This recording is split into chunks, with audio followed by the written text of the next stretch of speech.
Welcome back to Elimu ni Nguvu. In case you're just joining us right now, today we are blessed to have Mr. Paul Wandere, who is an author of the book Even Boys Cry. This is the book, very interesting book right here. So we've just taken a look at it in the very first bit of the interview called Even Boys Cry. Very amazing book talking about the boy child, because we have had the girl child, but what about the boys? So very interesting book right here by Mr. Paul Wandere. So let's just go on with our conversation. We are talking about authorship now. We need to know all there is to know about authorship. And you've talked about your motivation for writing the book, the fact that most boys are coming from broken families, they themselves are broken, so they are already wounded. They cannot realize their full potential. So let's talk about now your journey as an author. From the very first time you wrote down your manuscript, you had it ready, you're like, this is the first copy. So what was the next step for you from there? One of the two most important thing an author should never ignore, besides the content, is the title of the book. And then number two, the market. Let me start with the title of the book. I have seen, because I meet so many authors, they have very good content inside, but the title push people away. One of the things that will make the reader of the book to interact with the book itself is the title. Yes. Because you can have very good content, but the title keeps people off. Every time you go to bookshop, something that makes you get closer to the book is the title. It's appealing. Forget about the photo of the book, but the title, because that's what clicks in the reader's mind. Number two is the market. Who are you targeting? For example, are you targeting families? Because as much as you are supposed to target the general read, but you have to have those people who you say, even if the general public will not read, this segment of people will read. For example, me, I said, even if everybody will not read my book, any parent with a boy at home will have to buy this book. So those two things are very important. And once the author gets those, then the journey of publishing begins. Because number one, you know already the market is there. And number two, your book is already catching to because there are so many millions of books in the street. What will make this person not get that, but get this? And that's why you see, even when these advertisers are advertising, like, when I was young, I loved this product called Omo. They kept changing the name. I don't know whether they changed the content. They started with Omo, then Omo with Powerform, then Omo with Powerform Plus. You see, they keep addressing so that it can make you exciting as a person. Yes. Yeah. And now that we've talked about content, let us I think another problem that most authors faced, even maybe when they were writing their very first books, is striking a balance between what the message that you want to pass as the author and what your target audience is. So for your case, the target audience is parents with the boys or boys themselves. So how do you strike a balance between giving the audience what they want and the message that you want to pass across as the writer? Because do they necessarily have to be the same, or are there instances where they're different? You are very right. You see, one of the things that made it easy for me to write this book is because I have been a boy before. And therefore the content can flow with me. If you told me to write a book about girls, I would struggle a lot because I've never been a girl before. And therefore you'll find that where the content, because you see, once the reader starts reading your book, they now start connecting with you as an author. Not necessarily the content. It's like they are buying into you. They can say, oh, I can understand what Paul meant here. I can understand, because they see the person in you. They start feeling the person in you. And that's why I'm saying content is obtained from two sources. Number one, from your journey as a person. Give us your journey, be real. And then number two, from what I would call, let me even classify it in a way of research, primary source. That is you yourself. In fact, me, every time I want to write a book, because I have written several, I first of all empty myself. When I empty myself, and then secondly, I say, do we have others around this area who have written what I have written? And let me hear their theories and their ways of... Like, I remember when I was writing on a topic on homosexuality, I found different variation on what I thought about. Some people say people are born homosexuals. Others say, it is something that you get because of the environment. So what you know is not all that there is in the world. It is good you ask yourself. Like, for example, you see this book. Yes. If you came to my library, I have 33 books on boys. So I have already read 33 content before I wrote mine. So don't just go, think what all that you know is all that there is, get secondary information, and then ensure that whatever you are writing is relevant to what is happening right now. Because you see, I've listened to these traditional fathers, our traditional fathers who are bringing back cultures. Yes. Saying that, you see, forsaking culture is the reason as to why boys are going astray. That is very wrong, because you see, world is not going backward, it's going forward.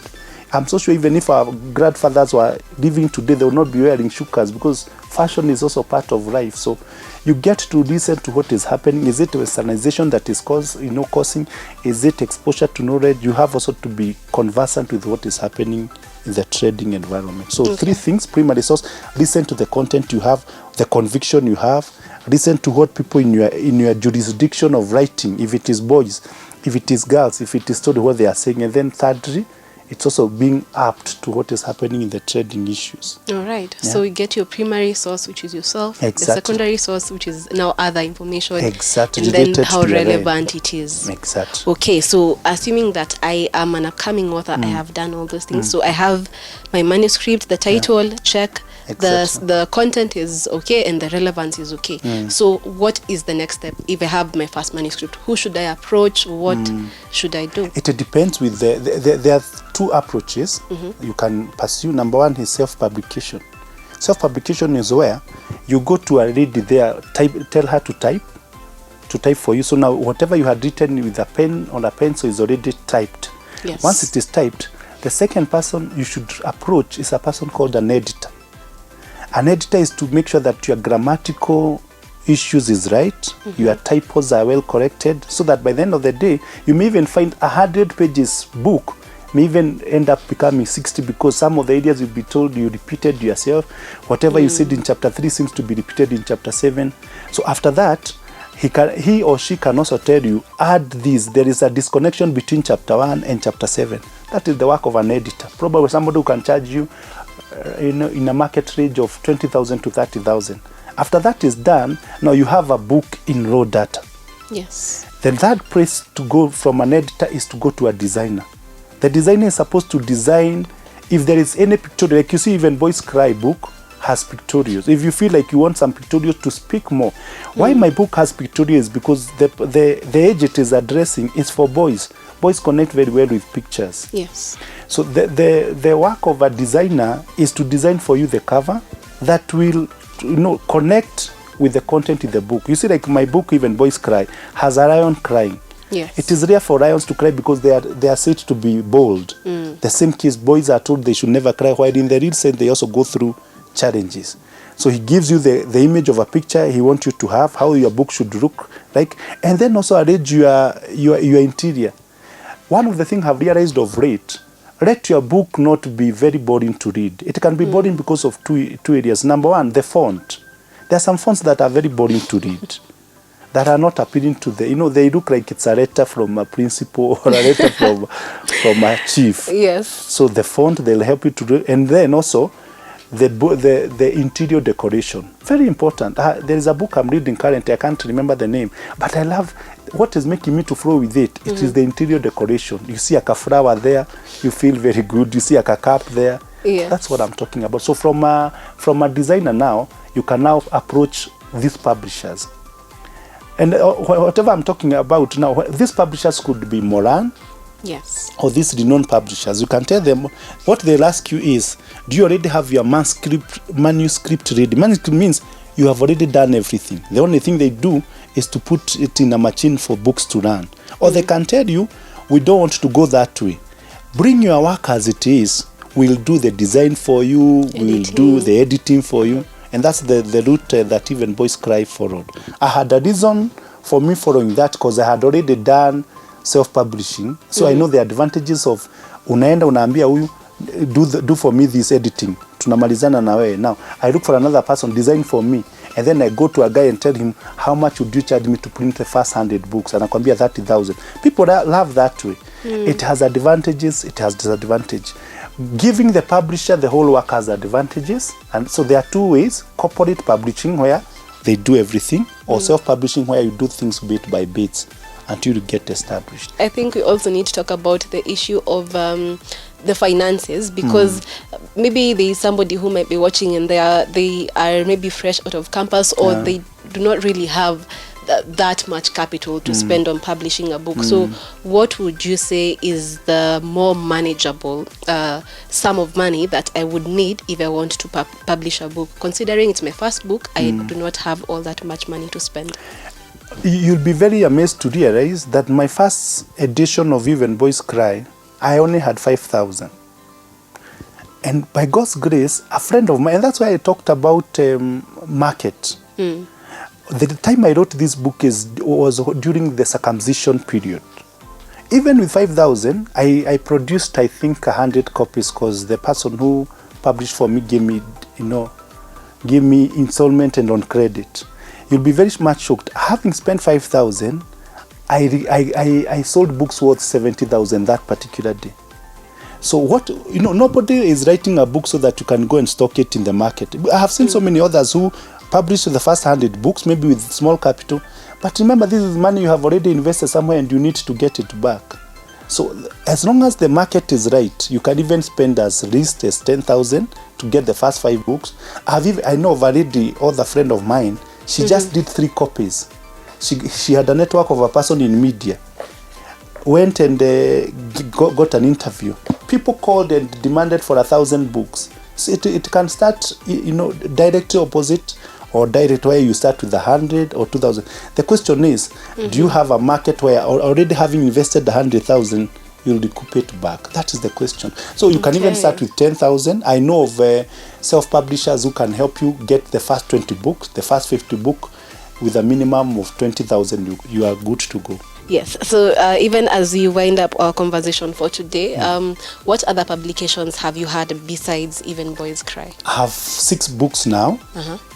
This was my first one, Even Boys Cry. The second book is called Active Dad Lucky Sons. There's nobody who influences a son like a father. And I'm not just talking of having a father, I'm talking of an available father, a father who is active. The third one is called Why Most Men Don't Go to Church. See, that was the third one. The fourth one is Firstborn Battles. There's nobody who suffers in a family like a firstborn. But from the curse of Cain, firstborn inherited a lot of problems. And then there is another one called Parenting Without Stress. That now has been my best-selling books currently. The Parenting Without Stress. And now I'm writing the last one that is, I think now I'm in my final stages of editing, fighting family battles. Yeah. Or how to fight for your family.